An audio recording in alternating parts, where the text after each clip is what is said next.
చిలికిన తెల్లని నవ్వు నువ్వు నీ చిరునవ్వుల తోట చిలిపిగా ఆడే ఆట వెయ్యేళ్ళు నన్ను చూడనివ్వు అమ్మా అంటుంటే హృదయం ఉప్పొంగి ప్రాణం ఉయ్యాలలో పింది నిన్ను నువ్వే నిదురించా నిన్నే లాలిస్తూ నీకే జోలాలి పాడాలి నేను అమ్మా అమ్మా ఈ అంజనమ్మ శ్రీమత్ శ్రీమత్ హనుమంతుడమ్మ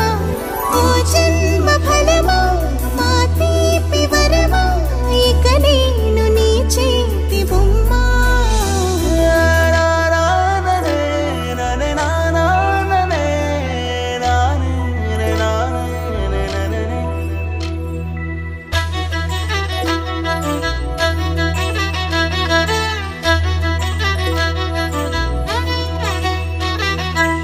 బుడి అడుగుల బుడతావు అంటూ పొగడాలి ఈ లోకమంతా నీ అల్లరంతా కళ్ళరకంటూ నే మురిసిపోతూనే ఉంటా ఈ చిట్టి పొట్టి హనుమంతుడికి రవితేజ నానారు అంట నానారిలోని ఆ మంచి నడతాను మించిపోవాలి అంట ఇలా ఎన్నాళ్ళు కానీ ఎన్నేళ్ళు రాని నా చిట్టి తండ్రి నువ్వు తండ్రి భవని మీ అమ్మకు నువ్వెప్పటికీ పసివాడివి